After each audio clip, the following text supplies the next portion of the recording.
Good morning, LL Nation. What's good with it? Welcome to the Lucky Lefty podcast. Today, we're going to be talking about the top plays and moments of the year. So, I want you guys to be very, very involved. As always, we are brought to you by Onora Whisky. Go to OnoraWhisky.com. It's that premium American whiskey. It's the only way to enjoy Notre Dame football, sipping on some of that Onora whiskey. OnoraWhisky.com. If you give me a moment, as you all know, I'm a producer at ESPN Chicago, and a couple of days ago, lost a teammate, ESPN Nation, NFL Nation, and ESPN Chicago Bears beat reporter Jeff Dickerson. We lost him to cancer, age of 44, and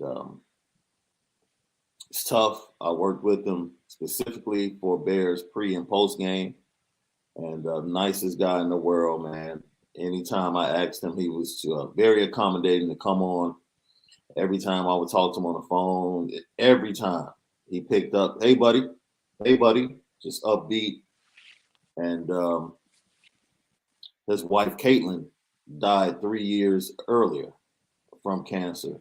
So they leave behind an 11-year-old son named Parker.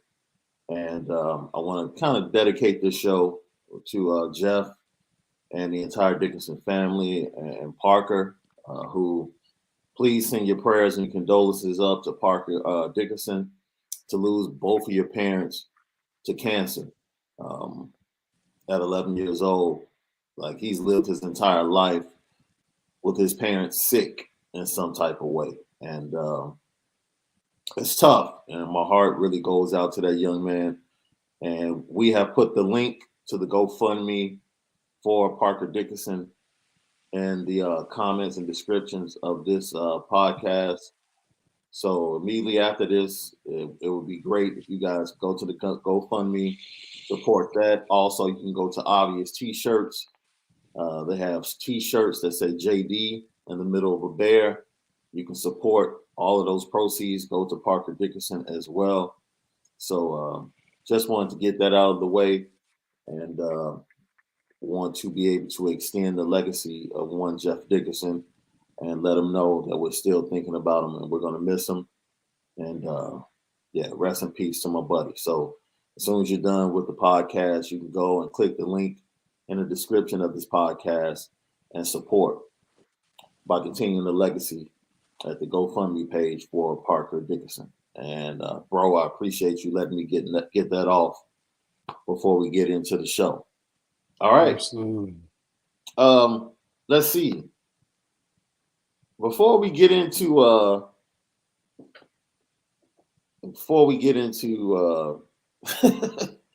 give me a second. Before we get into Notre Dame football, we were just talking offline, and we were like, "Yo," so I'm engineering the Oregon-Oklahoma game last night, right? Mm-hmm. And two things stuck out. I said, "God dog it, Caleb Williams is gonna stay at Oklahoma." Yeah, got to.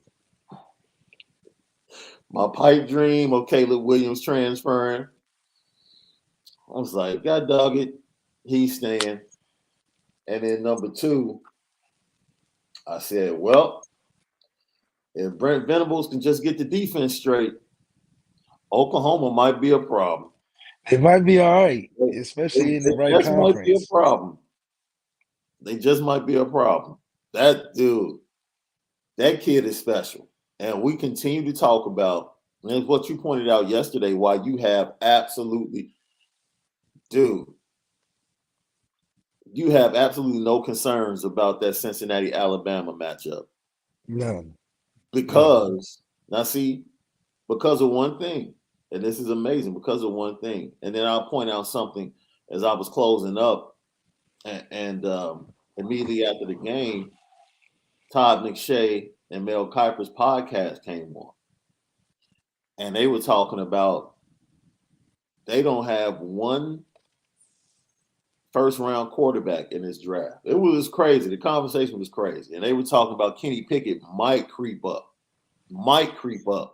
into the first round. And I'm sitting here and I'm thinking like, yo, quarterback recruiting in college football might be the single most important thing to a sport. Mm. It might be more important than a quarterback in the NFL, dude. To have on a college football team? For college football. Like a quarterback in college football might be more important than a quarterback in the NFL. I wouldn't say that, but I'd say the quarterback position is very important. Bro, it's close. It's close. Think It's about close. the Dolphins. The Dolphins have been bad since Dan Marino because they haven't had a quarterback. And that's a lot. There's a lot of quarterbacks that have been there after Dan Marino and they haven't been as good since then. That's 25 something years. That's a long time. Yeah, I mean, and I don't want to overstate it. No, I'm not trying to overstate it, but just look But it's at important. Look at Cincinnati. Cincinnati became relevant when they got a relevant quarterback. Other than that, they would but be he's like not Coastal good enough. Carolina. He's not good enough though. Oh, he's not good enough to be Alabama, but he's That's good that's enough that's to. that's that's really what I'm trying to get at. Like Whoa. he's good, but he's not good enough. There's only a couple people every year that even capable of beating Alabama every So year. now you get to my point. At just how important. So what would 2023, this quarterback class, how important it is for Notre Dame to strike gold. Because if Alabama gets one, that's one less off the board. So Dude, if it's only two in the class and the Alabama gets one of the two, shit, slim pickings.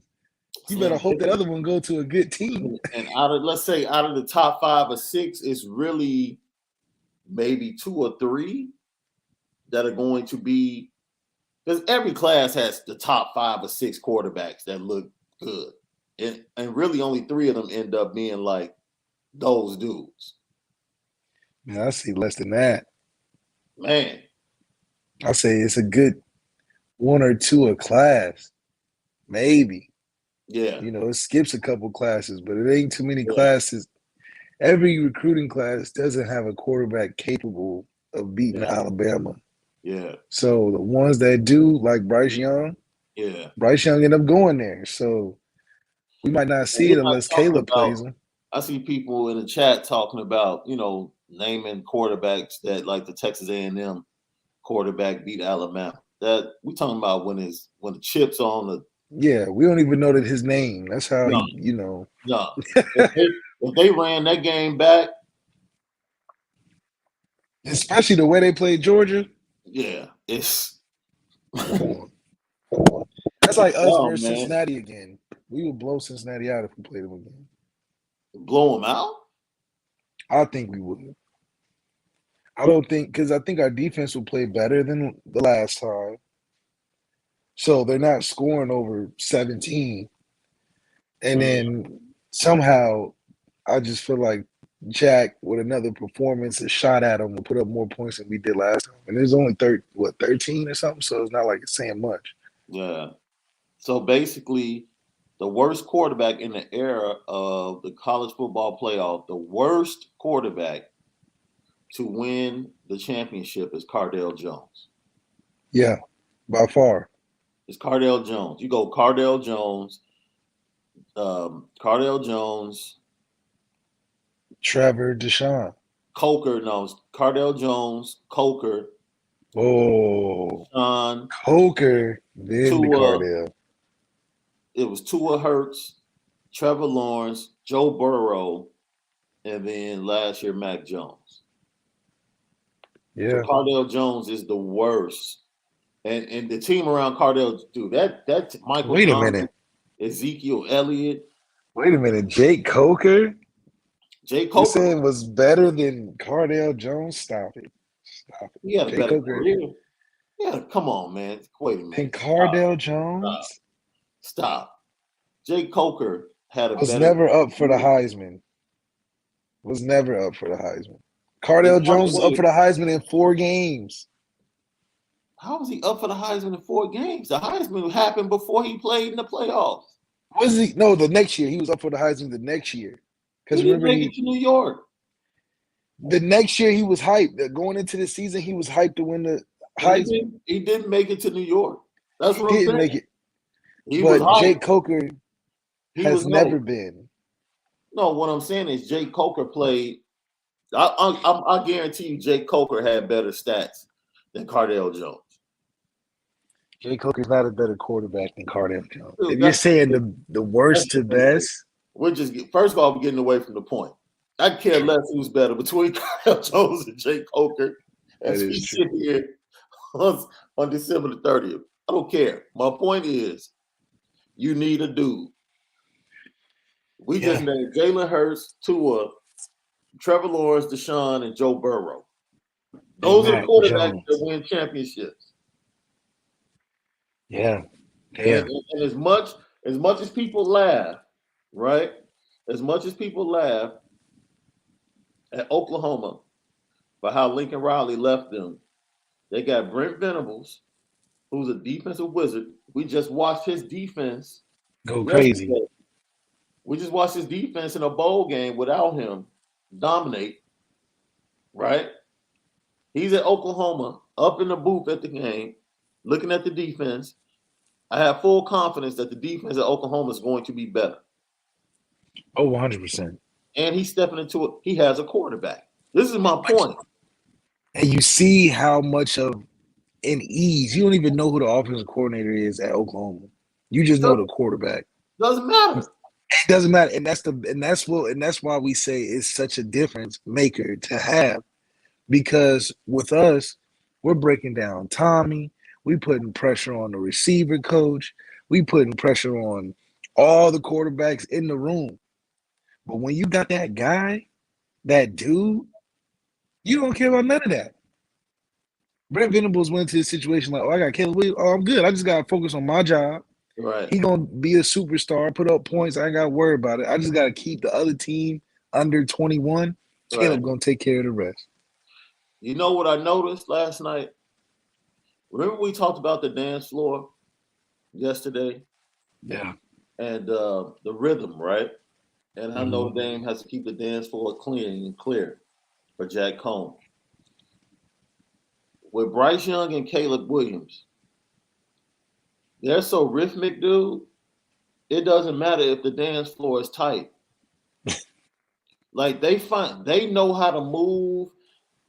Dude, like you just watch Bryce manipulate the pocket and you watch Caleb manipulate the pocket. They have these hop backs and hop to the lefts and hop to the rights to where you think they're about to take off, but they're really making room and finding a pocket to throw the ball. It's crazy. It's crazy. Oh, yeah. And now you played the position, bro. A lot of people don't understand. I think this is why you said the most difficult pass for you was always the slant. Watching on TV, when you watch a quarterback throw a slant too high or too low, as a fan, you're like, what is he doing?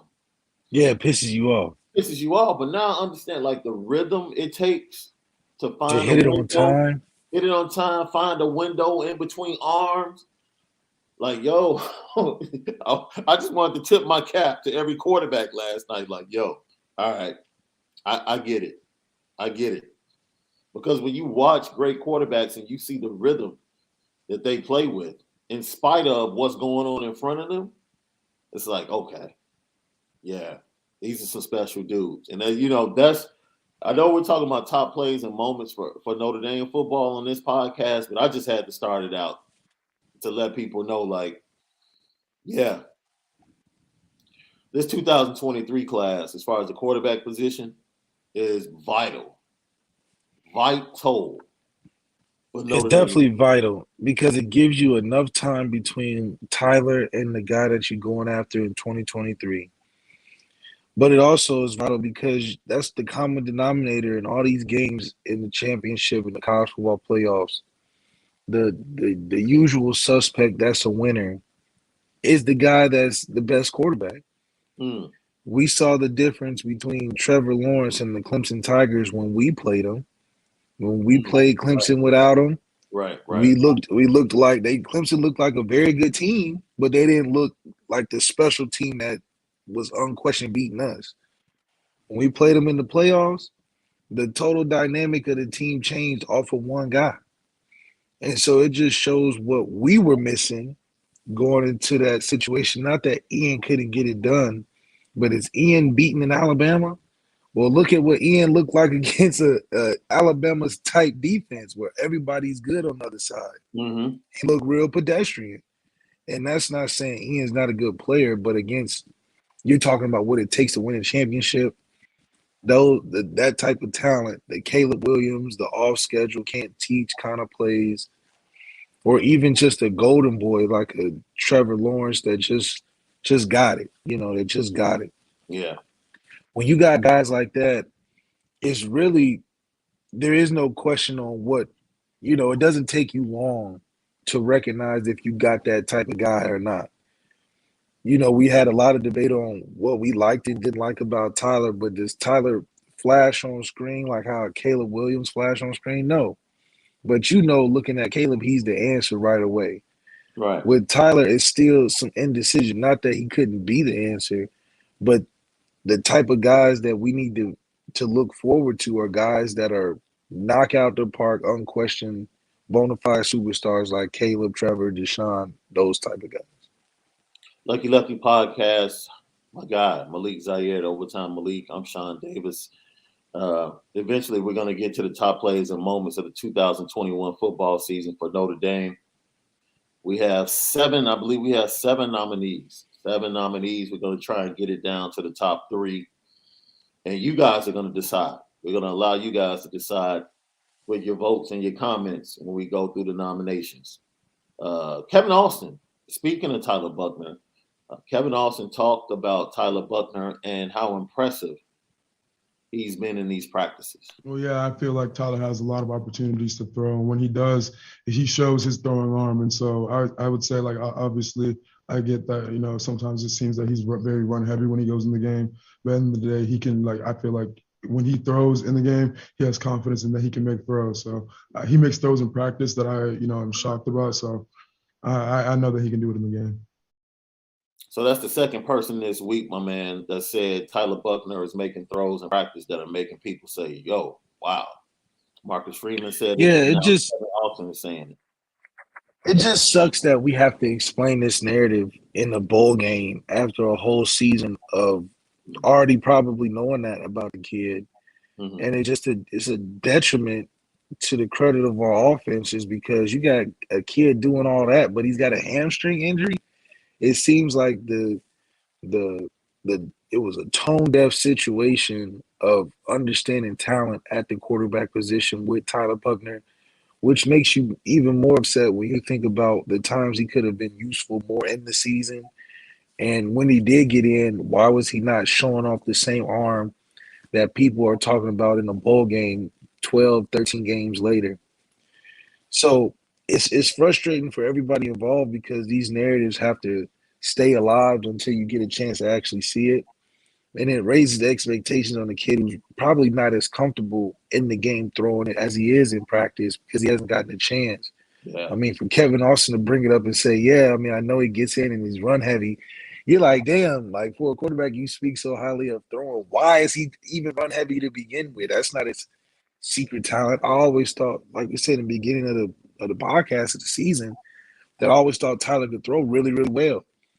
He just never had the chance to really show that, and it's a shame he didn't have a chance to show that because now you're getting the expectation that he's going 10 for 10 or 12 for 12 in his first couple drives when he gets in. So, I'm not going to be surprised if he goes out there and starts wowing people with his arm. But it's a shame that we have to wow in week 13 of the season when he's been playing this whole time. Yeah, and it's amazing to hear how well he's doing in practice. And we talked about yesterday on the podcast, we talked about how important Jack Cohn and how settling he's been with his leadership, especially in late game situations. And one of those situations is one of our nominations for play or moment of the year. And as much as we laughed about the transfer portal, Jack Cohn was a good choice. I'll say that. Could we have won the same amount of games or maybe one game less with Tyler Buckner getting the rock? Possibly. It might have been a little bit more of a struggle, but it could have been possible if things Yeah, had gone. it's like It could have having a been possible. 12-year-old and you don't really know if you want him to stay at home by himself, so you get a babysitter and that you can ensure that it'll be a nice night instead of taking that risk of, well, maybe he won't put anything aluminum foil in the microwave. You know what I mean? Maybe, you don't really know, but you're not quite sure as well. So I see it as Jack definitely was a great transfer portal pick. I think it was a very conservative pick. I don't think, I thought there was, if you had to choose between going all the way and then just making a real conservative pick, I thought we made the conservative pick because nobody thought that was going to add anything on a special level to get us a championship, but they didn't think it could hurt us either. So it was a very safe pick in the transfer portal. I think we could be more aggressive if we are going to do it. Like, we should get more talent than Marshall, O-lineman, and, non-first round pick type of quarterbacks. But I think that for the first time at it, us being a transfer type of team, because we've never really been one of those either, I think we had a first good run at it. Some rumblings, just to let you know, I got this from listening to Mel Kiper and Todd McShay's podcast. There are some rumblings that Sam Howell is going to use his extra year of eligibility and might be transferring. Now that would be. I have a lot of respect for Sam Howell. I do too. He's tough as dude. He's tough as nuts. Especially, I gained a lot more respect the game he played against Notre Dame, because Notre Dame early was pounding that dude. And he just kept coming.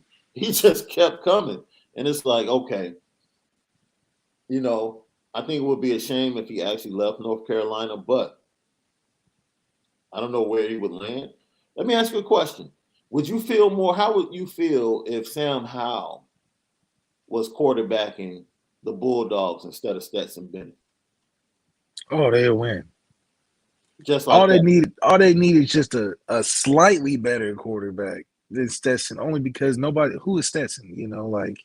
He's not going to be quarterbacking in the Titans one day. So we know Sam Howell's got that ability. So with the talent that Georgia has, even half healthy, yeah. I think he can do wonders. I mean, he's putting up 56 at North Carolina with Josh Downs. That's the only receiver he's got. So I think he would, with more talent around him, he would be better in college. Yeah. Shoot, even at Notre Dame, I think we would see a lot more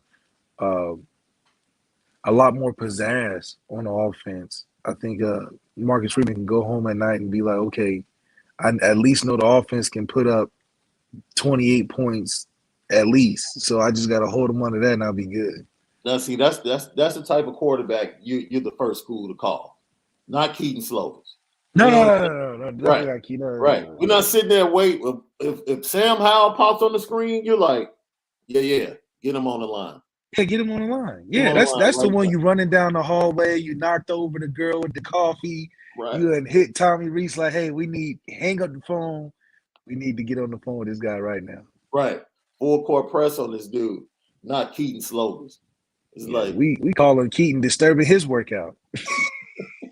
He almost told us to call him back. He's right in the middle of a set, Super chat.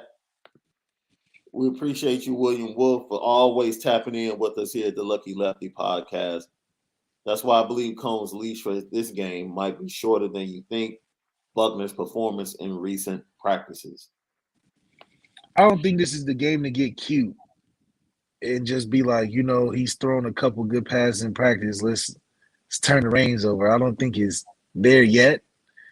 I think if he can throw a couple good ones in the game, and then Jack Cohn's just completely overwhelmed or something, then yeah. But the safest thing to do, and it's not even about being safe, but the smartest thing to do is let Jack ride that thing out. He's got the most he's probably gonna play the best in this situation because he's most fit for it. Yeah. And I'm excited to see, how he finishes his career. I mean, like we said, this is his dream job in a sense.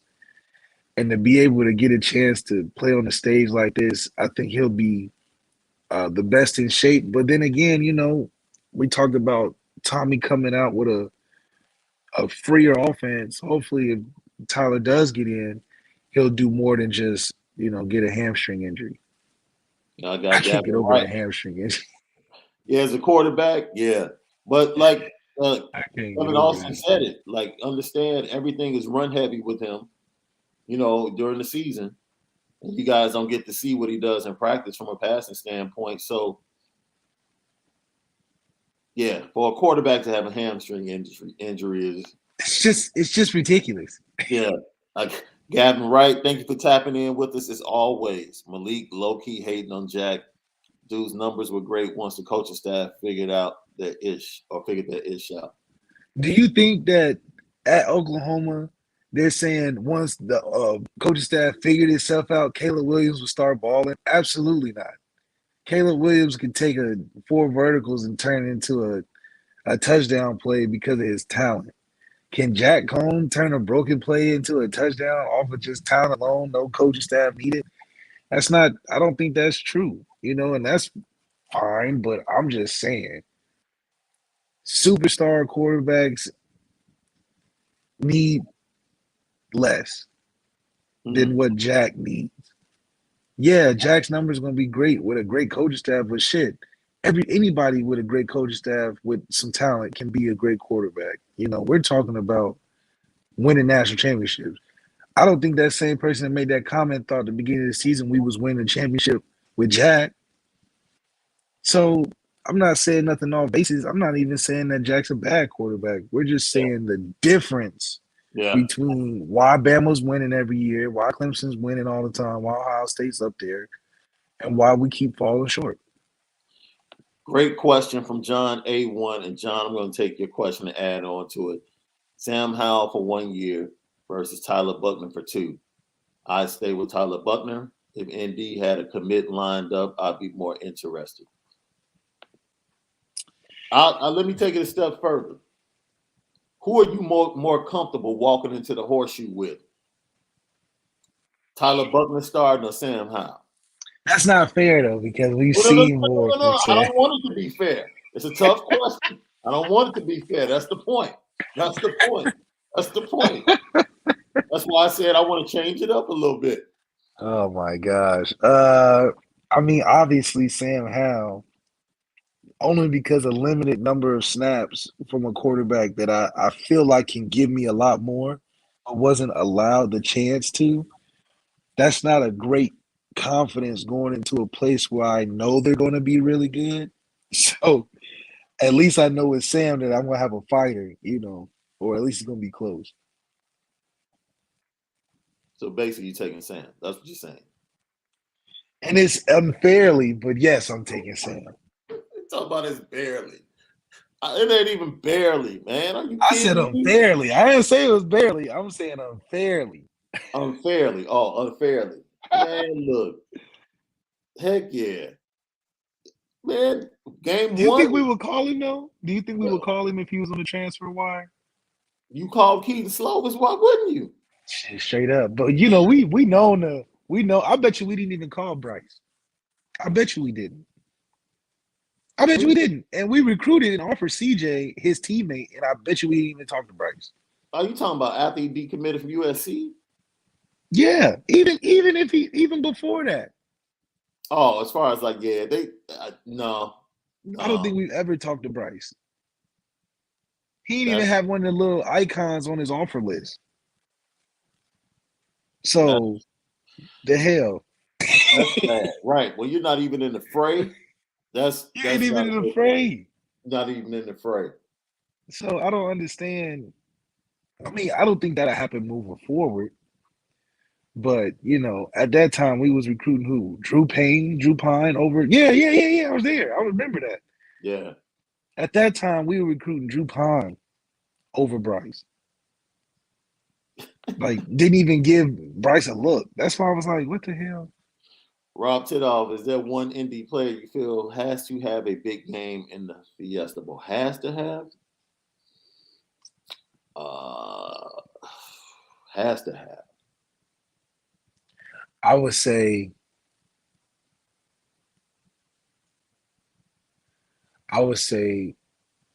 Patterson has to have a good game because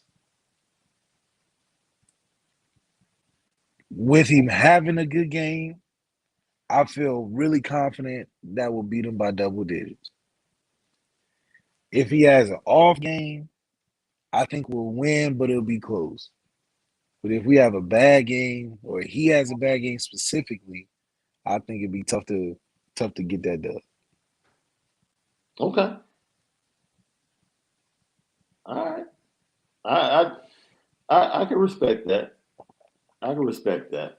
Gavin Wright says, I'm not saying anything to y'all points about getting better talent, but dude played really well. That's all I'm saying. He's talking about Jack Cohn. I actually thought Jack maybe could have won the Heisman in the first four. Stop it, man. Come That's on. that's where you lost us. That's the where first 4 weeks wasn't Toledo in that first 4 week category. Yeah, come on, bro. Cut it out. We ain't gonna address that one right there. Yeah. He lost us with the Heisman. Like he lost it with the Heisman, but he lost us with the Heisman. He was he was on target.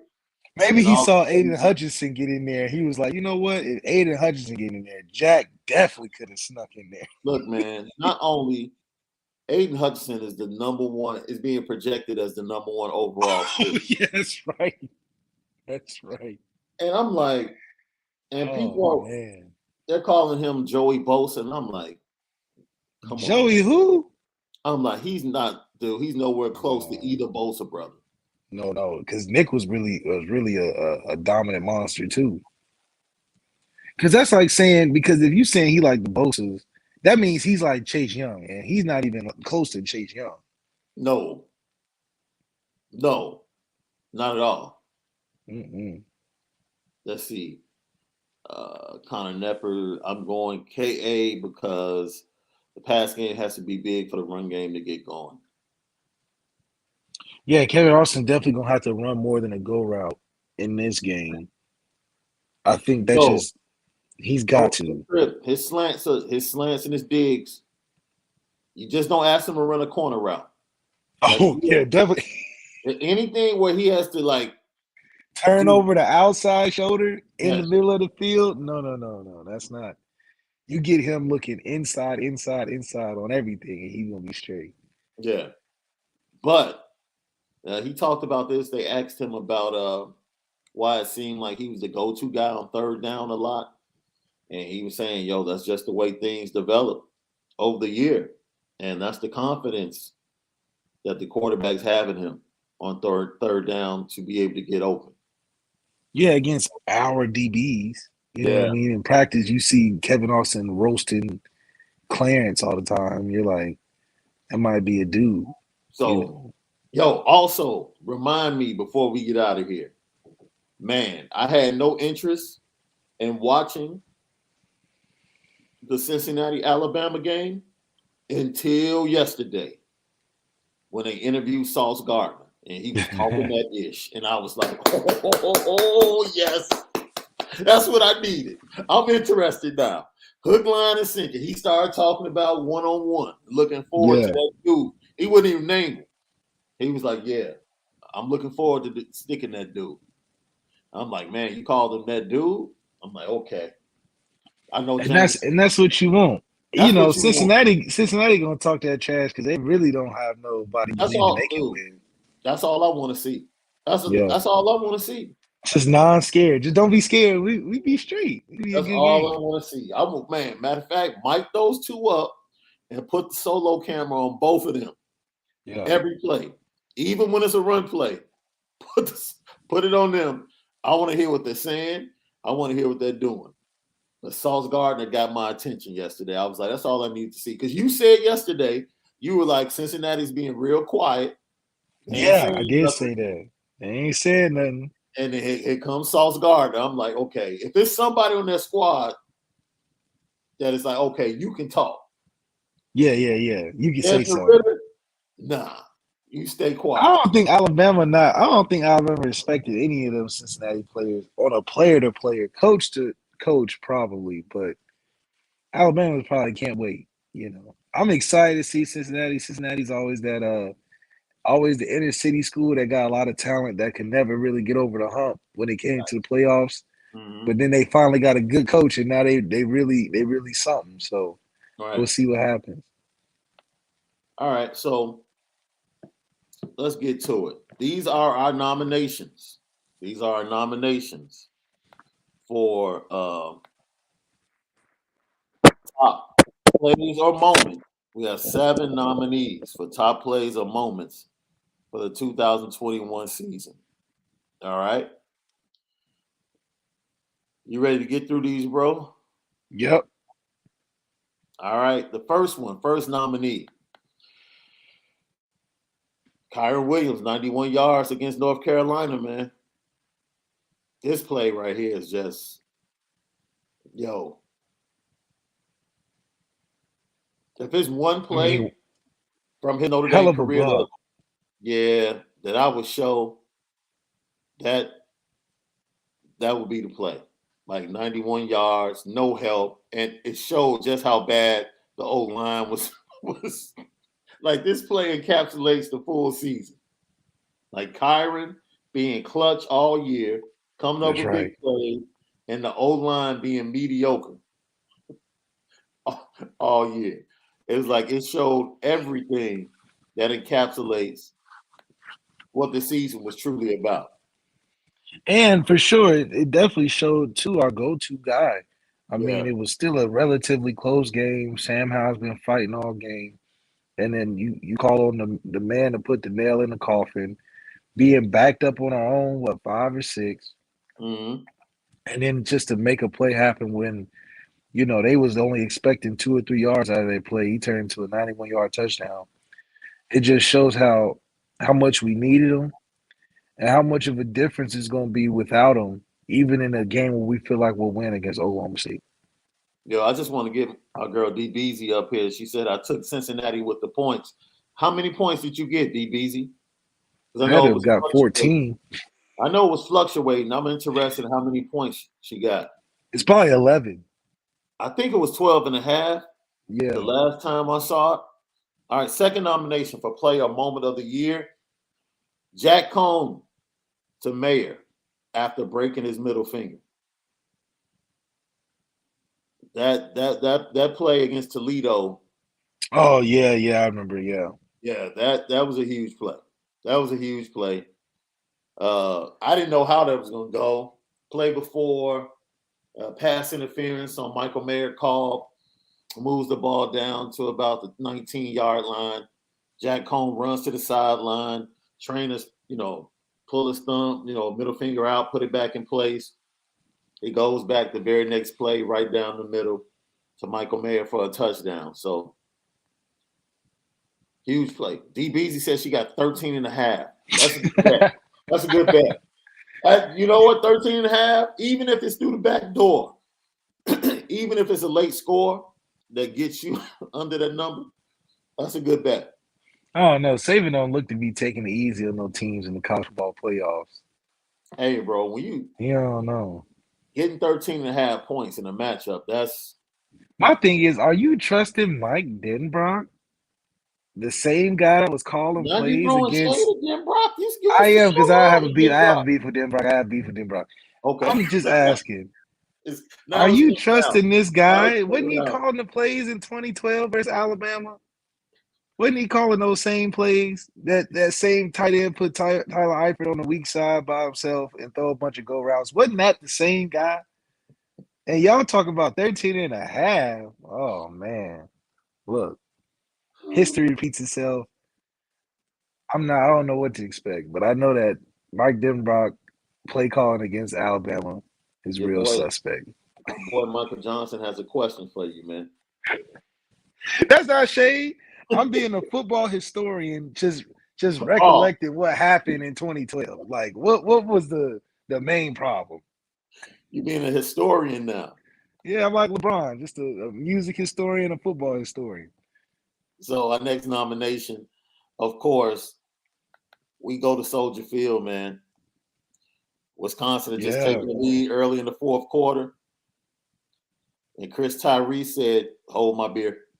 We scored 40 points, so 30-something unanswered in the fourth quarter. Yeah. Now 30-something unanswered in the fourth quarter. Jesus Christ. You know my favorite part of this highlight? What? Watch Xavier Watt. Watch Xavier Watt go crazy. This is when he's unknown, right? Watch him go crazy. He's celebrating. Well, watch him go crazy.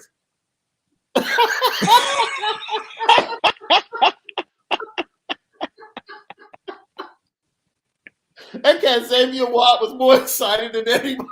You would have thought he scored. Oh, that's Xavier Watt. Later on that night, when they get back to the dorm, like, man, you see the block I threw? Straight up. That's the one where you talking about it more than he talking about the score. He talking about it more than to Chris Tyree. He like, man, I know you want to thank me. Right. You just ain't said it yet. You ain't said it yet. I know you thinking about thanking me, you know. Right. And then, he exaggerate. Like, I had 52 hemmed up. Did you see him? I had him hemmed up. I had him with one hand. I had 52 one hand, 27 with the other hand. Man, without me, man, I don't know. They might as well give me the touchdown. Lucky Lefty podcast. Oh, man. We're talking top plays and moments from the 2021 season right here. My name is Shaun Davis, and my guy, the original Lucky Lefty himself, Malik Zaire, is right there. Our next nominee, the fourth nominee, Kevin Austin's 2-point conversion, one-hand snag against Virginia Tech. Yo. See, that's damn near top one player. That's a man. That would have made our whole season different. He didn't get that. Yo. Yeah, it definitely would have changed the season. The touchdown pass to Avery Davis, though, was just as important. Oh, yeah. It was just as important. And then getting the stop, coming back down to getting in field goal range. Jonathan Dorr, who had missed a chippy early in the game, coming through and winning at Blacksburg. Yeah, that was because if I'm not mistaken, that game was coming off of Cincinnati, right? Yeah, you were coming off Cincinnati. And I think both teams had one loss. So that was like the turning point for Virginia Tech season as well. Yeah. Virginia Tech, big lead late in the game, late in the fourth quarter against Notre Dame at 3-1. Notre Dame is staring 4-2 in the face. And once again, the leadership of Jack Cohn in that situation to make things happen. And you know what's funny about that play? What? Josh Lugg Josh Lugg should have been called for holding. Oh, yeah. He definitely pulled the outside linebacker down. And then Jack Cohn actually using his feet to extend the play. He did. He was like, man, I'm running that thing. I remember that. That's the irony of it. Like, one time Jack was able to extend the play, man, produce one of the top plays of the season. And we know, man, pass interference, hands all in his face, on his face mask. Kevin Austin. That was a special catch. Man, goes up, snags it, brings it down, and eventually Notre Dame wins the game. So, heck yeah. That play. Now, to me, our next nominee, in my opinion, is one of the most forgotten. And I think people forget about this play because the game was a tough game. And once again, we have to go to our guy, Kyron Williams, man, salting the game away against Purdue, 51. Watch this run, bro. Nope. Yeah. Yeah. Salt the game away. That dude, Hey, man, if you watched Breece Hall yesterday against Clemson and you see this dude 23 on film, there's no way in hell. No way in hell I'm taking Breece Hall before I take Kyron Williams. I don't know how you can. Dude, come on. Patience. Bounce, stiff, let me go. Cut back.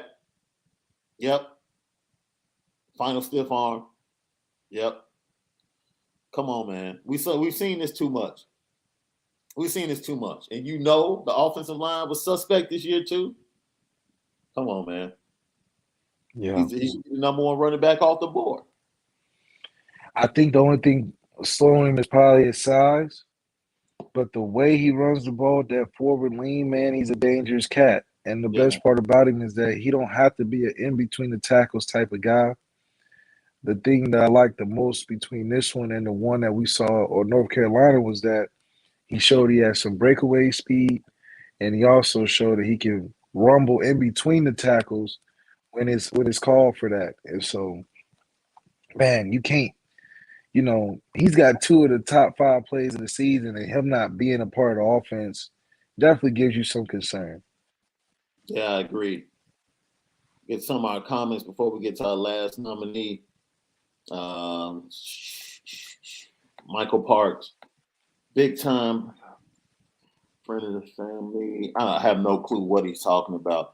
Remember, you and Malik trusted Georgia. Don't ever bet against. Save it until you seen his head roll off. Maybe it's Saban. Don't bet against Saban. It just auto-corrected to save it. Dude. I thought Georgia was good until the Alabama Invitational. Shit. First of all, I'm just not that dude, right? Let me explain what I mean. I saw Ja Morant his sophomore year and told everybody at the station, like, yo, this dude is that dude. And everybody wanted to tell me about his conference and lack of competition. I don't need to see that. I'm not that dude. I don't need to see no head roll off. It's like, yo, I can call it when I see it. It's like, yo. And that's what we're saying. That's what we talk about on the show. It don't take you long. No. Basketball, football, tennis, it don't take you long to be like, oh, yeah, he's that guy. And you may not know a lot about the sport. Yeah. It don't take long to look at Caleb Williams and be like, oh, he's got it. It don't take long to look at John, who's playing in a terrible conference, to see him jumping over the backboard and dunking and all type of crazy he was doing. It doesn't make sense. So, yeah, he's above the top. And then they go to the tournament, right? They make the tournament. This dude. And he went crazy. And he goes crazy dunking on 6'10" cats his junior year. And it's still not good enough. Like, well, it was Marquette. And when they played Florida State, I'm like, okay. All right. Yeah. All right, cool. Like, I remember going to a gym on a Friday night.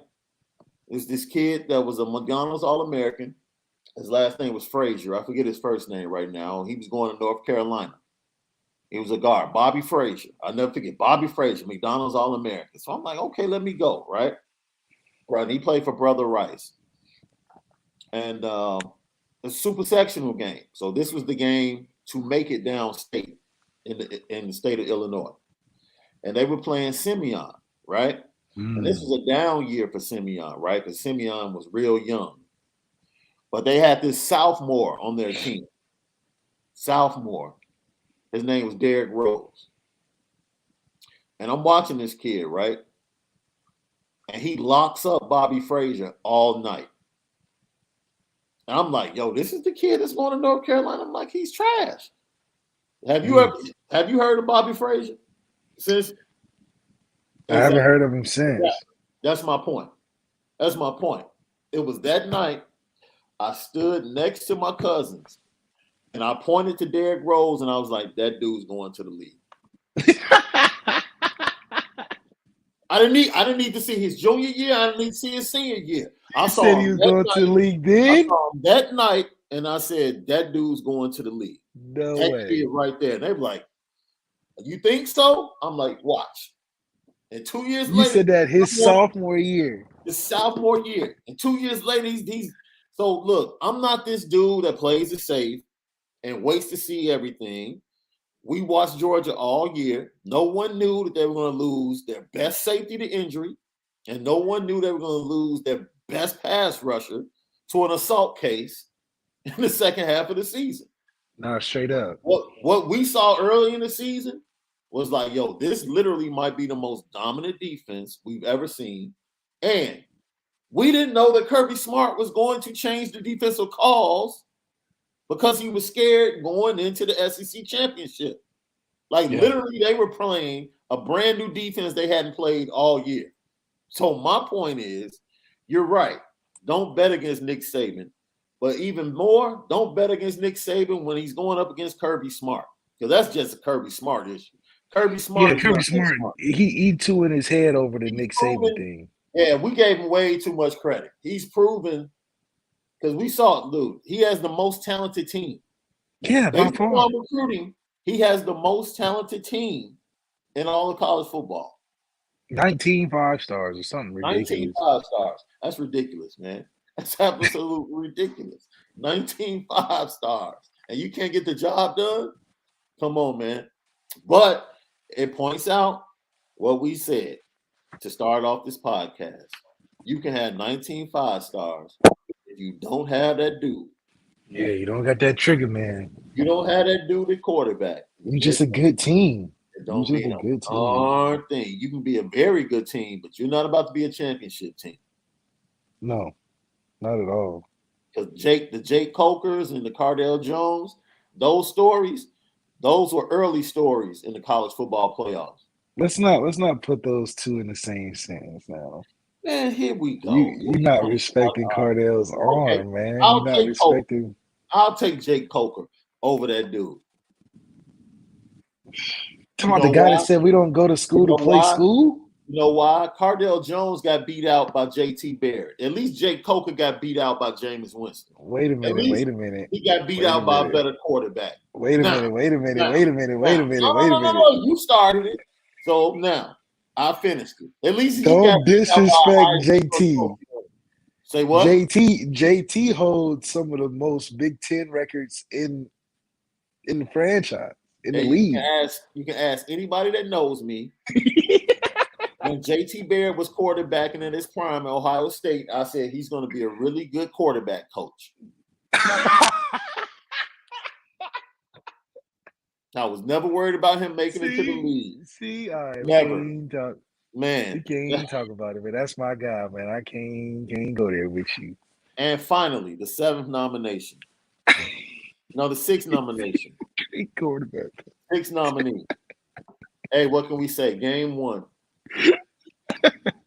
Game 1. Oh yeah. Game 1. Oh yeah. This is it. I thought we were winning championship after this. Game 1. That's right. Take the helmet off. Take the helmet off. Yeah. Let them see you. Get that NIL money. Get that NIL bag, boy. That's the swaggiest play of all season. You know. Now this is about watch Jordan Travis. Read his lips. He said, he caught that. Watch him. He said, Yeah. Yeah, damn. He caught that. Yeah, damn. Yeah, I couldn't believe it. I was trying to throw it away. I was trying to throw it in the stand. Jordan Travis said, damn, he caught that? Yes, he did. That's what the top 5 look like. Yo, this is going to be tough to see number 1. It's going to be tough for number 1. I'm sorry. That's, yeah. Bruh. Yeah. Take the helmet off, boy. Get that Take it off. money. Let them know. Yeah. Let them know. That's the swaggiest play. That's the swaggiest play. You know what look that is? You know what look that is? I'm top 5. That is? I'm top 5. Stop playing. I'm top. No. That's that. Go ahead and take Aiden Hutchinson over me if you want to. that's that look. Yeah, go ahead and take Aiden Hutchinson over me if you want to. Be a fool. Take that Aiden Hutchinson. Be a fool. Right. Be a fool if you want to. Jordan Travis. Here's my part. My favorite part. He looked at the sideline like, damn. He's like, that's for real. He caught that? Yeah, he caught that. That's what we do. Oh. And the 7th nomination, because it's only right. We couldn't be shady. Yeah, if we're going to be authentic and real as a podcast. 7th top play or moment of the season, the Wisconsin win, which made Brian Kelly the winningest coach in Notre Dame history. Like, we had to throw it on there. Yeah, because that's, that doesn't come around. Yeah, we wouldn't have been real because you got to give appreciation to that. There's been 100 coaches since Notre Dame started football, and to grab that title, I don't think we'll see it unless Marcus Freeman just hits 3 national championships back to back to back because ain't nobody getting no leeway like Coach Kelly did at Notre Dame any longer. Yeah. I got Crip Dog says, man, y'all stop showing K-Dub. I can't handle it no more. He makes it look easy and fun. My favorite player all time. Yeah. Yeah. It's crazy. Bro, honestly, Notre Dame would be a double-digit favorite if 14 and 23 were playing. Oh, yeah, but we'll be in the playoffs if that was the case. I would like us to see 23 and 14 versus Nick Saban. But 23 and 14 versus Oklahoma State, I think they've graduated from that. You know what? Matt Anderson has a point. Georgia gets like five stars every year. They've won one championship in the entire history of their program. Georgia actually might be the most overrated college football program of all time, bro. Overrated of all time? That's Michigan. Michigan's the most overrated of all time. Michigan has more championships, bro. You can say what you want to say. I mean, you want to say. I've never been to Sanford. I hear it's electric, and you playing in between the hedges. Look, man, as I have family that are UM alums.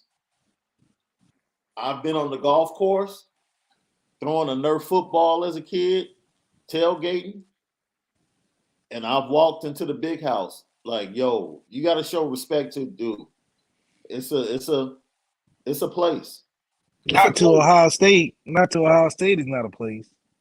I've never been to the Horseshoe, so I'm looking forward to it. Yeah. Oh, okay. So you ain't got I've never been to the Horseshoe, so I'm looking forward to it. You ain't got that real Buckeye. You know, so I'm all about the pageantry, the tradition, and I show respect. I mean, I don't like Michigan, can't stand them. I'm just saying, any college football fan, I would say go watch a game. Okay, that's fair. I would say go watch a game because that is a good environment. I'll say that. It's a dope environment. It's one of the only environments where both teams still come out the same tunnel. Oh yeah, straight up. You know what I'm saying? That's pretty you cool. Get that old school trash talk before the game, at halftime, all of that. You know, and that kind of helps out the vibe of the game. So in my opinion, I wish we still had that in Notre Dame. I've been honest about that. Like, yo, forget that little visitor tunnel. Make the dudes come through us. No, that's what it got to be. Like, be in the tunnel. Talk to them cats. Let them know we about to bang y'all. Oh man, Juan Lozado just took me back. I remember when I first saw McNabb, Twan, and Willie Jones face Corey Maggette at Mark Carmel Gym. Was crazy hype back then. See, Malik, y'all don't know nothing about that. Chicago. I know Corey Maggette hard. Yeah, dude. See, most cats don't know that Donovan McNabb was a rip dude. Point guard. He played both at Syracuse. Yeah, he really did. You know, Boeheim really didn't let him get the tick he should have at Syracuse. Oh, like you said, he should got more tick. He should have got more tick. D-Nab was nice. He was nice? Yeah, he was nice. Okay. He was nice. He was nice. He should have definitely got more tick. Let's see. Eugene Williams, Happy New Year to everyone. Absolutely. Happy New Year to everyone out there. Long day for me. When I finish up here, I'm going over to Irish Breakdown. That's why I got the hat on. And I'll be doing the show. Vince is in the air, traveling out to Arizona today. So I'll be rocking it out with our guy, Brian Driscoll. I think 1:00 Eastern. Yep. Yeah. Gavin Wright. They got Stingley going before Cal. That's because of position value. That's position value, right? A cornerback in the NFL is more important, especially. Yeah, I mean, they draft them every year. Yeah. Guys you never heard of pop up at the end. Yeah. And they usually get taken early. Right. So it's like, this is my thing, though. Say like somebody like the Giants. I think the Giants, Philadelphia has the 11th and 13th pick right now. I think the Giants had the 4th and the 6th. If I'm the Giants, man, the Giants have to take Cal Hampton. They have to. Their defensive backfield is suspect. They probably should go pass rusher. I would go Thibodeau. I would go pass rusher. Yeah, I would go pass rusher. Yeah, Thibodeau is easy. Cal, a lot of people gonna be upset. Cal might slip to 5 or 6, not because It's just because of nobody really looking at safety. Yeah, right. The position. It's the position. You know, I can see Sauce Gardner hopping up into the top 10 just because of need. Yeah, he's a corner, and especially if they got Stingley before him, so they're trending corners. Yeah, so the top 4 positions, really in football: quarterback, defensive end, pass rusher, tackle, corner, cornerback. That's it. I was like, yo, if you're good in those 4 positions, you're gonna get pushed up. Picked, you're getting pushed up in the draft. So yeah, I mean, I see why Stingley has slotted ahead of and Stingley really hasn't been healthy at all. Not since his freshman year when he changed numbers from 24 to 7. I think he mailed it in. He was like, man, I got me a national championship. Oh, he definitely did. He was all my boys left and went to the NFL. Like, I'm straight. Yeah. I ain't Especially really with COVID, that COVID year. LSU players do that because remember Leonard Fournette was talking about potentially sitting out the whole year just to wait till he can go. Yeah. Crazy stuff. This is after he did that crazy run versus Auburn.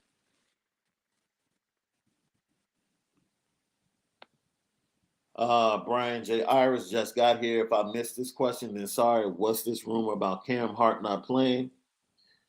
I have nothing concrete, so I'm not going to speak on it.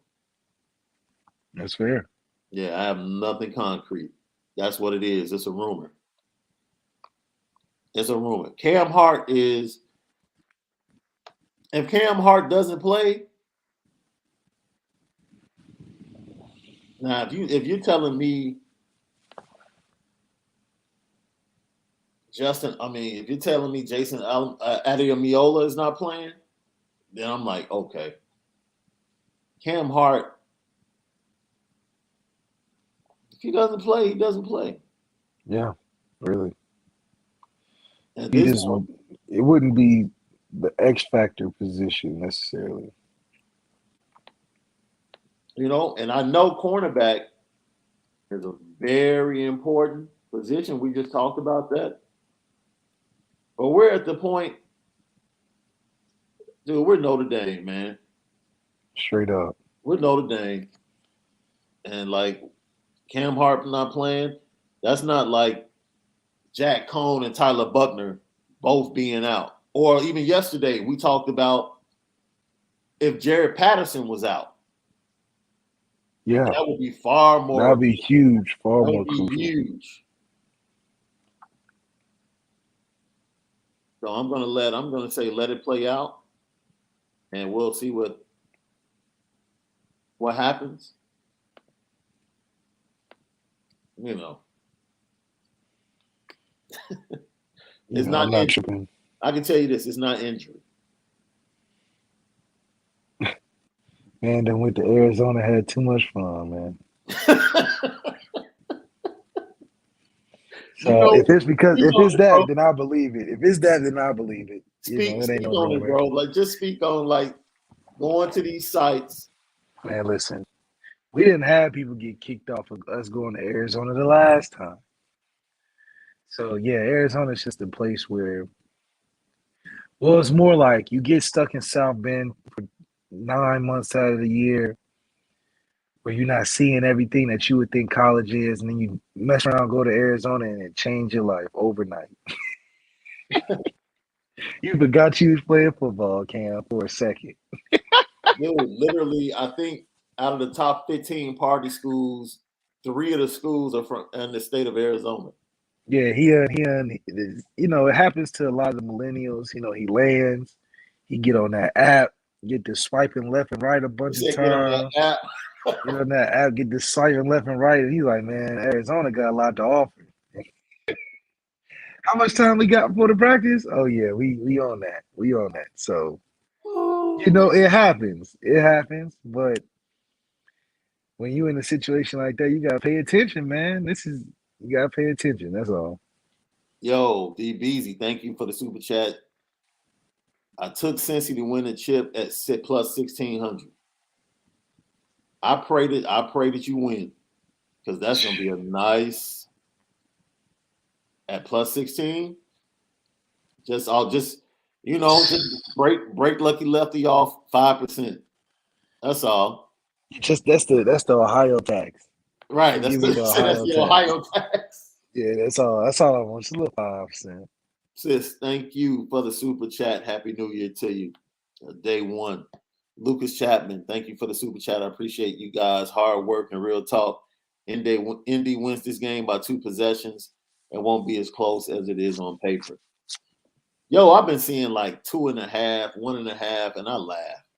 Because usually Vegas is spot on. But part of me feels like, and maybe I'm wrong, bro. Part of me feels like this team is nowhere near us as talent from a talent standpoint. You gotta think they only recruiting from a couple of areas. You know what I mean? Oklahoma, maybe a Texas kid, maybe a California kid. Other than that, I mean, come on, we're pulling from all over. So by nature, I feel like we're the most talented team out of the two. Yeah. Are they more well coached than we are?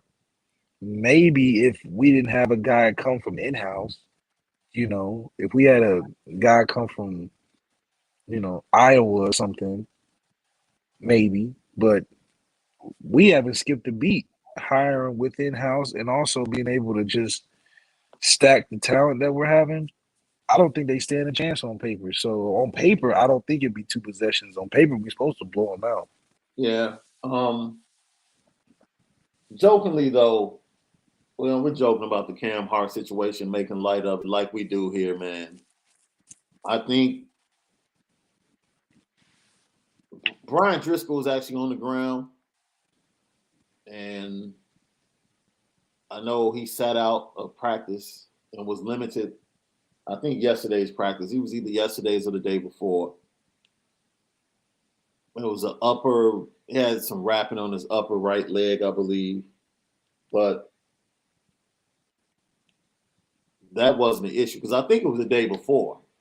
And the fact that it's becoming news like now instead of that day is why I say, man, if he doesn't play, it won't be because of injury. Maybe it's something else, and I don't have anything concrete. Those are just. I'm telling you what it is. I'm telling you what it is. Out there, he was limited. It didn't say he didn't practice. He practiced. Nah, he practiced, but he was limited through recovery. Right. So I had to get hydrated in that desert, man. You stupid. He had all the IVs before practice. Mike. Yeah, Brian. I spoke to Brian last night. He got there last night, and Vince is flying out today. So that they'll both be out there. And so just to give you guys immediately after post game will probably be around 5 or 6 for them. So we're gonna let them rock out around 5 or 6. And then you can just jump over to Lucky Lefty for the post game show. Probably around 8. Yeah, that works. Probably around 8, and we'll get to it. And man, look, I'm gonna tell you now, they don't win this game. This is gonna be the angriest post game show you've ever seen. Okay, that's right. A lot of colorful language gonna be in there. Yes. I'm telling you, I'm keeping it a buck. Yeah. Okay. Because we're not taking. We're not taking no more big game flops. Nah. That ship has sailed. I'm letting it ride. Down to Louisiana. I'm letting it ride. Yeah. I'm letting it ride. Especially it'll turn from the Lucky Lefty podcast to barbershop talk real quick. So let's talk about it. We gave the nominees. I want to know what you guys think. We gave the nominees. Let's go over Kyron's 91-yard run against North Carolina. Cone to Mayer late in the game against Toledo after breaking his finger. Chris Tyree's 99-yard touchdown, kickoff return touchdown against Wisconsin. Kevin Austin's incredible 2-point conversion reception against Virginia Tech. Kyron Williams, 51 yards to salt the game away against Purdue. Kyle Hamilton's interception against Florida State. And Brian Kelly becoming the winningest head coach with a win over Wisconsin in Notre Dame history. So we're gonna give our top three. And I want to see what you guys say, and then we'll all decide together. You want me to give my top three first? 3 to 1? I can go first. Okay, go ahead. I got Kevin Austin, definitely number one. I just think the level of difficulty it took in the situation in the game, okay, and what it could have meant for our season, especially after a loss. I said that's a big time play. So he's got to be number one for me. My number two would probably be Kyron's 91-yard run, because the fact that that, like you said, it encapsulates the season and who we were looking towards when in doubt. You know, that was a when in doubt moment. North Carolina's gaining momentum. We're all backed up on our own however-yard line.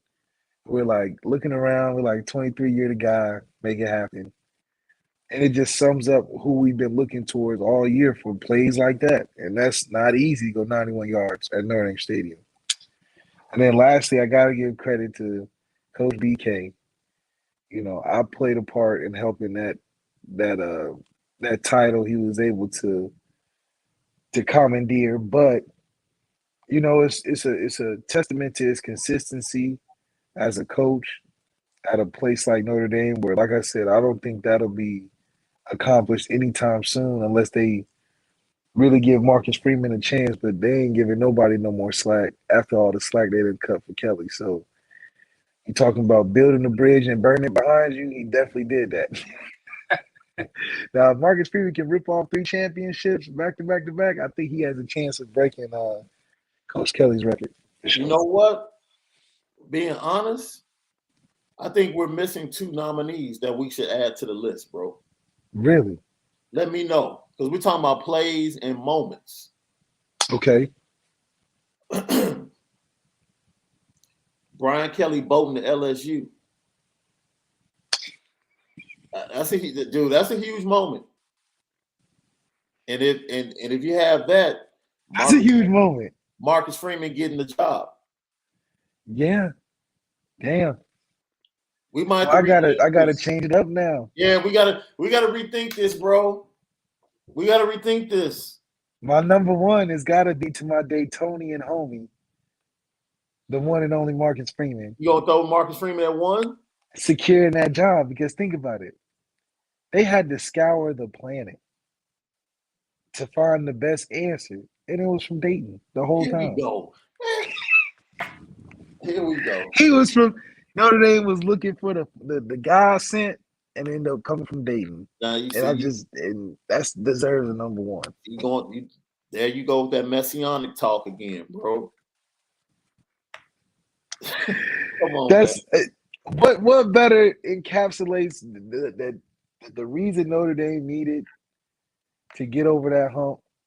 They had to turn towards the 937. Just drive on down the 5. Yeah. I-90.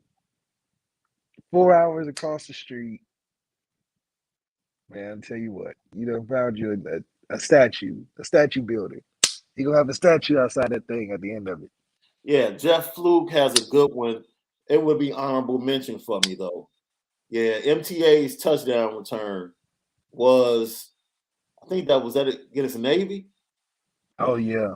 Or was that Georgia Tech? No, that was Georgia Tech, right? Georgia Tech. I think that was against Georgia Tech. That's honorable mention for me. All right, so now we have two more nominees. Brian Kelly bolting for LSU, and Marcus Freeman getting the job. See, the Marcus Freeman joint, I don't think we're getting full value yet, right? Okay, that's fair. Right? Because I think that's something we'll look back on, possibly. And be like, that was great. You'd be like, yo, you know what? Let's redo this list. Yeah. That might have been the number one moment of the year. Okay. I was, you know what? You changed my mind. I think that Kevin Austin is that. Yeah, that changed the entire season. Game on the not game in the Yeah. midst. Game on the line. Yeah. Like it's different than being tied up and you miss it. Oh, just go overtime. Yeah. It's do or die. KA and we in Blacksburg, one of the toughest places to play. Yeah. I mean, that's big time player right there. See, we had this. Why did Tim O'Malley? Okay, first of all, we were joking about players at bowl games. You know, people, man, they can't take it serious, right? My point is the injury is not significant enough, in my opinion. He has practiced. Didn't say that he didn't practice. Yeah, he practiced. That's true. And if I'm not mistaken, this wasn't yesterday's practice. This was the day before. And it's just now coming out. And he has practiced. Like, that's my point. He's practiced, limited practice. When you have limited practice, that means, okay, we're just not going to overwork it and we're going to get you ready for the game. That's it. And I'm not concrete. I'm not there. I said, I don't, so, but we were joking. We were making a joke of it, saying Cam Hart is going to find a way to play. If he doesn't play, I think if he wasn't playing, he'll let us know. That's what we're saying. And Malik went into the whole Arizona Fiesta Bowl. And the fiestas you have out there. Right. Saying, like, if he doesn't play, it won't be because of injury. We're just spinning it different, having fun, man. Okay, and then I came back and said, no, on a serious note, this is what has been reported. This is what's been said. But he has practiced. He hasn't missed a practice. He's been limited in practice. I know if I'm a player and I'm being limited in practice, they're trying to, more than likely, the coaches are holding me back because there's a player. They like, you playing. We just got to make sure we get you to play. Yeah. Matt 2011 GT.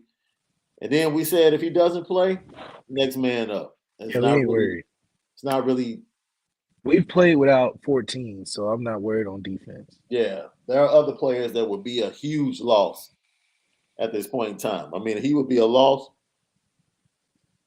But we got the dogs. We got Isaiah Fowski. We're good. Yeah, Ryan Barnes has been playing really well. Mm-hmm. So we plug him in. We plug Tariq in.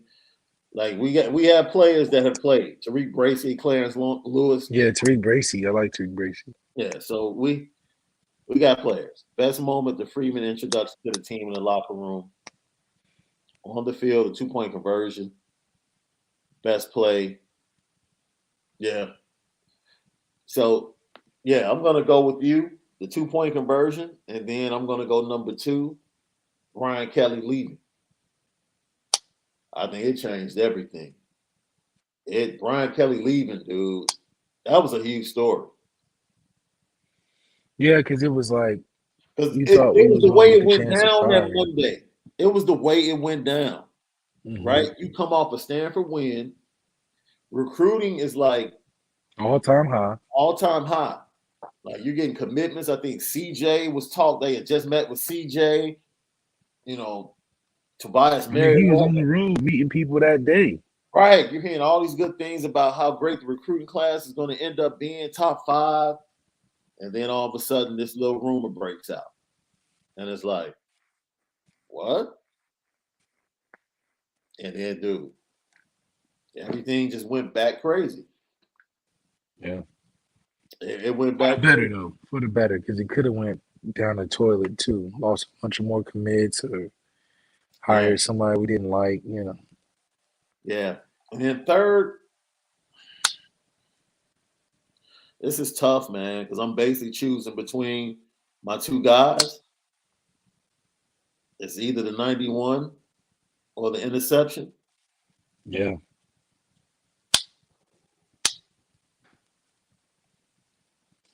Interception was iconic. We want to see another kid do that for a while. I'm going to go with the interception. Let me tell you why I'm going to go with the interception. Taking the helmet off, and this is game one. Game one. Game one, right? So you know all the hype in the preseason about Kyle Hamilton. He comes out and gets 2. Game 1, 2. And the second one, this dude was coming from like the opposite hash, bro. Yeah. On a wheel route out the backfield. And what just takes it over the top, I'm telling you, Jordan Travis takes it over the top for me, man. He's in shock. Like, damn. Caught that? Caught that? Yeah.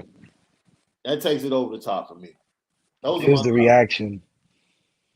Those are my top 3 moments, man. Those are good moments to have, too. I mean, shit, you can't get that in a decade. Yeah.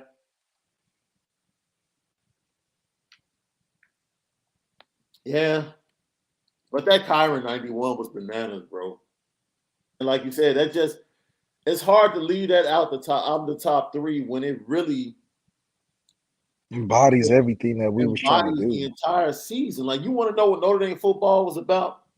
Like, backed up, backs against the wall, felt like all season. In a game we should have been winning by more.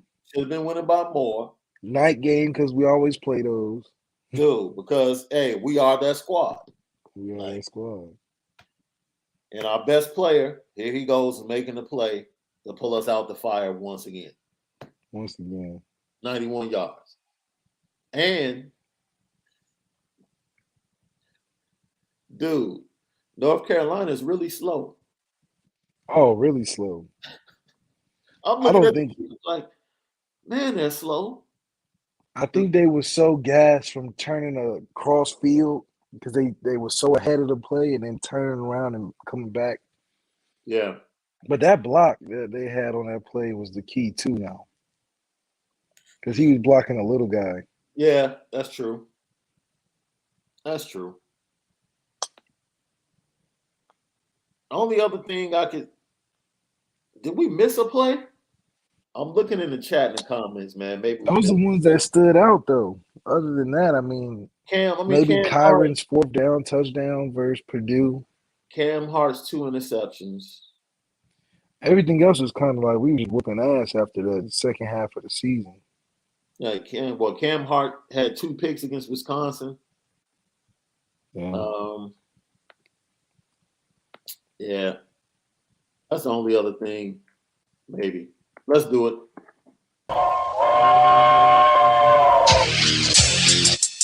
Petticoat.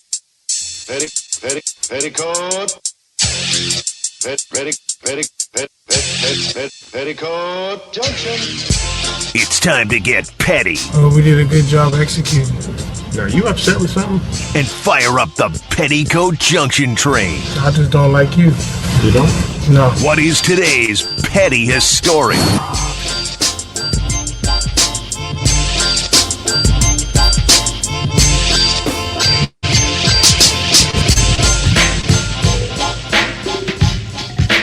Petticoat Junction. Yep. Petty Junction every day right here. Bro, sometimes you have to recognize when it's just not your night. And I think the Boston Celtics need to be placed on the petty train. These brothers went 4 for 42 from 3-point range in a basketball game. Oh my God. That's terrible. 4 for 42, bro. You do understand that's less than 10%, right?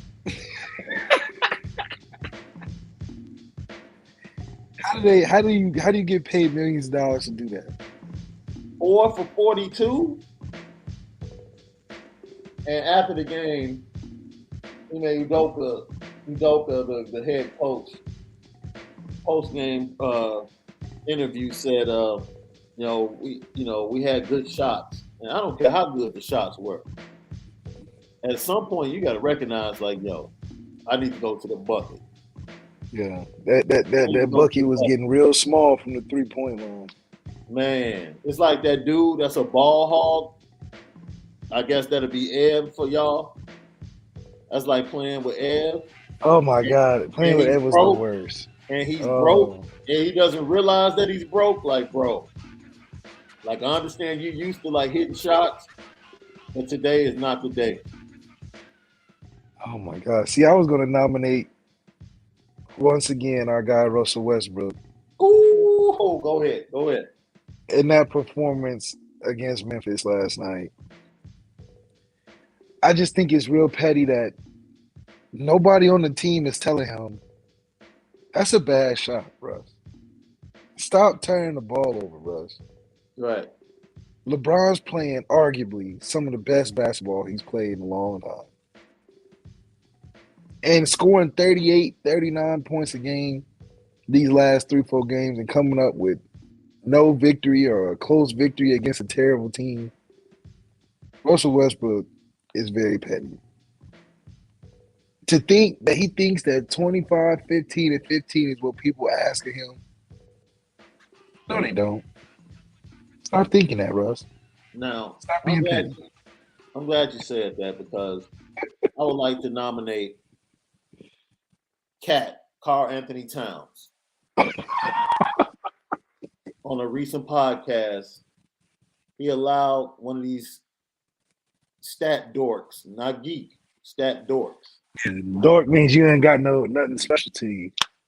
Dude, one of these stat dorks pretty much said that, it's easy to do a triple-double in today's game.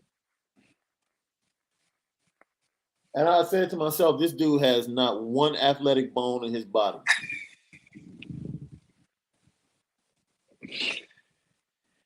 It's almost like the same people that tried to throw shade at Joe Burrow because he threw for 500 against the team he threw for 500 against. Like, I don't care who you throw for 500 against in the NFL. It's the NFL. Those guys are getting paid too now. It's the NFL. Yeah. You throw that's for the Ravens too. The Ravens not no bad team now. Yeah, and they're down defensive backs. They've suffered a lot of injuries. It's still the NFL. It's still an NFL team. And it's these dorks, man. It's these dorks. It's not the geeks. Yeah. It's the dorks. Because geeks recognize. Geeks know the context of things. Having the information is one thing. I don't have a problem with the information.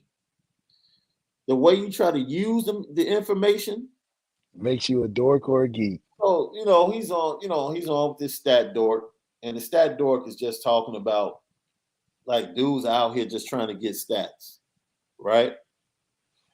And he brings up Russell Westbrook, and Cat is caught because he's like, yeah, Russ goes after stats, but Russ plays really hard.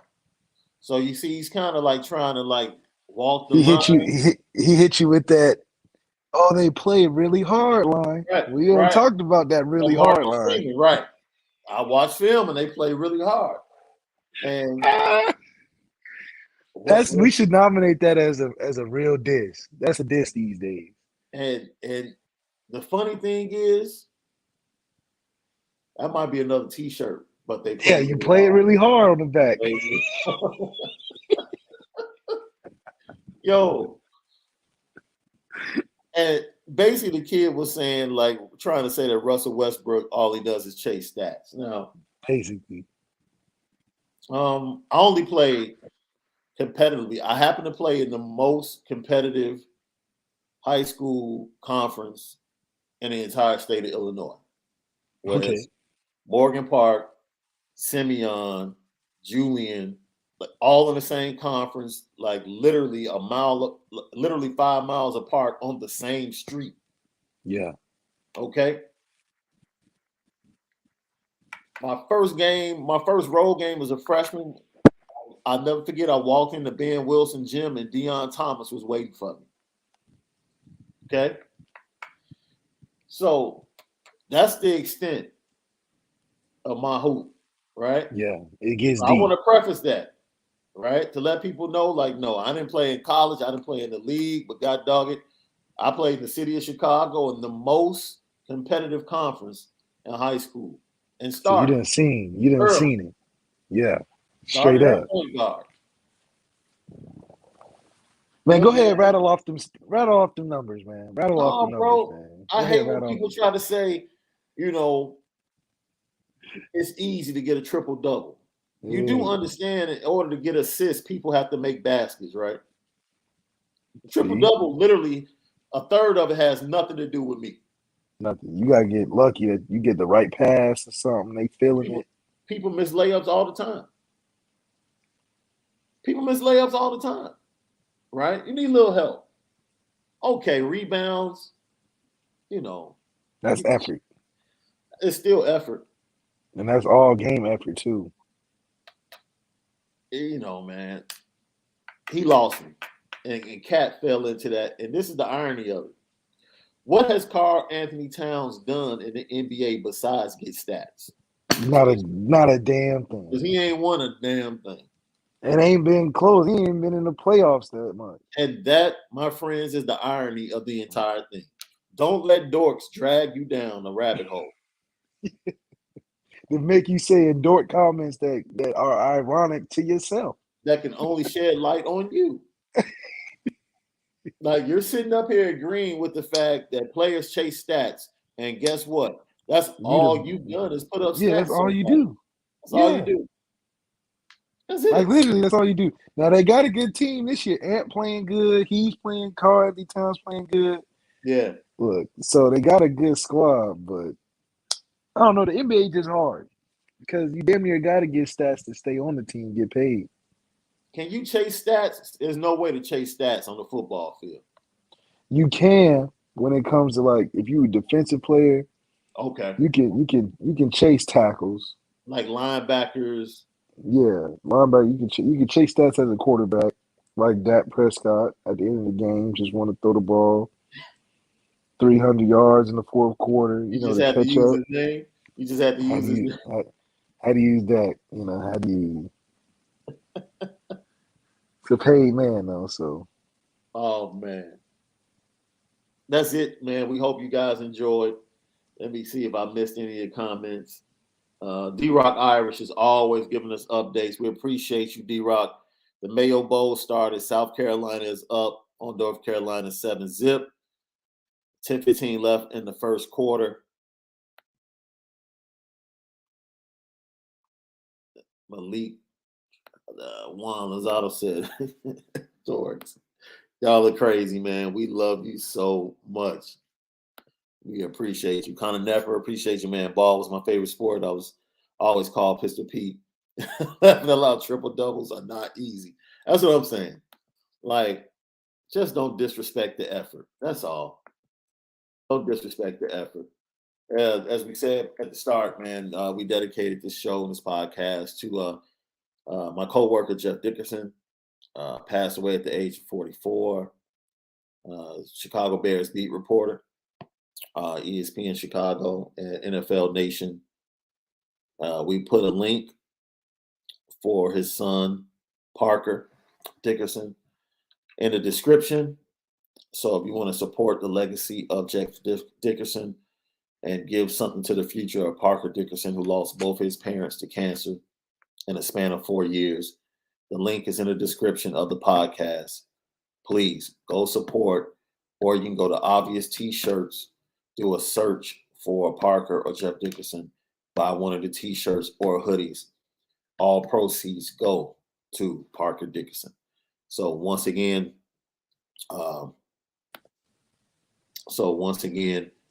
support them, support their families, send your condolences and prayers to the entire Dickerson family and to Parker Dickerson in the loss of his father, the great Jeff Dickerson, who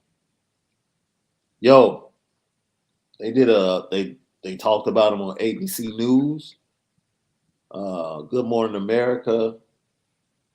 Like, this dude impacted a lot of people, and one thing I learned about him is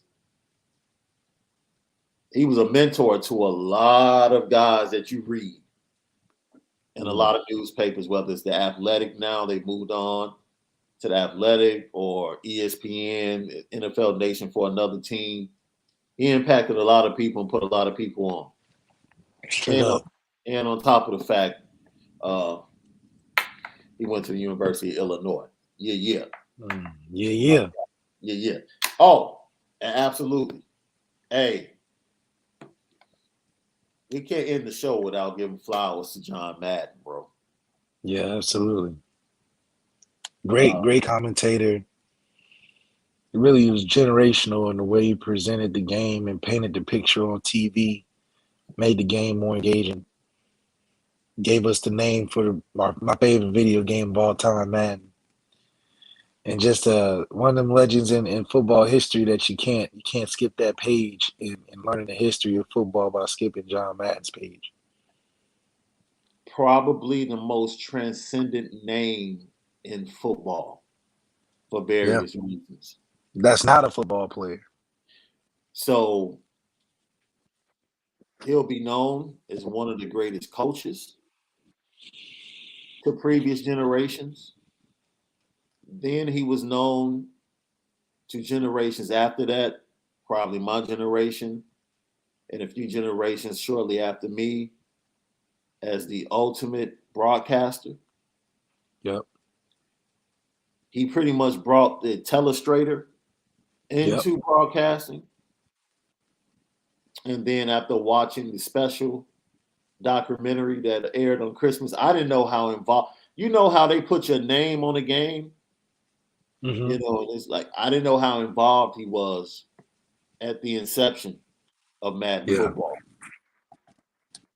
and how he wanted to use it to teach kids about the game of football, and that's truly how it came about. So, shout out to John Madden. Dude, that Madden name is going to ring out for a long time. Like, our kids are going to know John Madden. That's right. And their kids. You know, because that name and that game is going to ring out for years to come. So, yeah, that's it, man. So this has been our top plays moments of the show.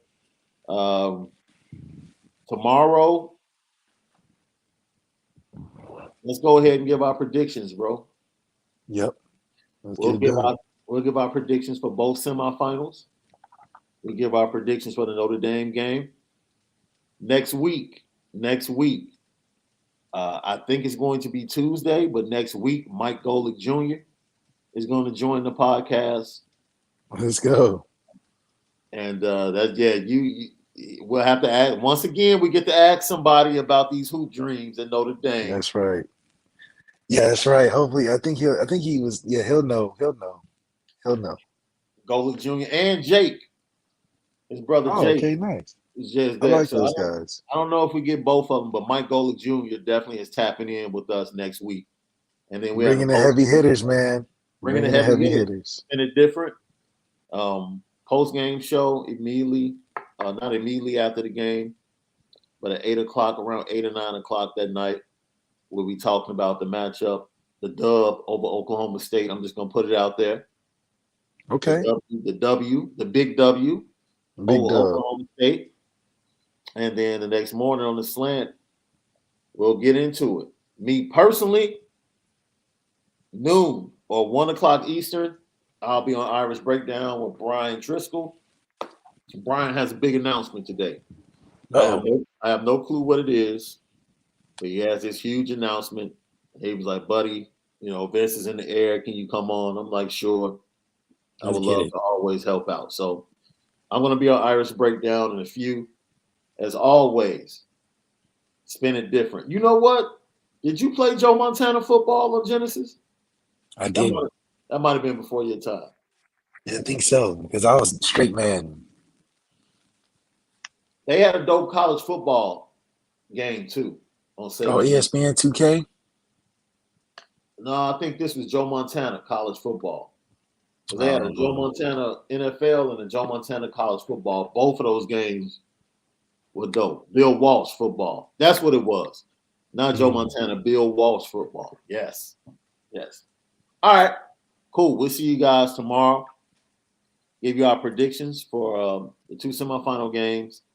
Don't forget, Onora Whisky, featuring and brought to you by Onora Whisky. Go to OnoraWhisky.com, that premium American whiskey, OnoraWhisky.com. For my guy, Malik Zaire, I'm Shaun Davis. And until tomorrow, spend it different. Go Irish.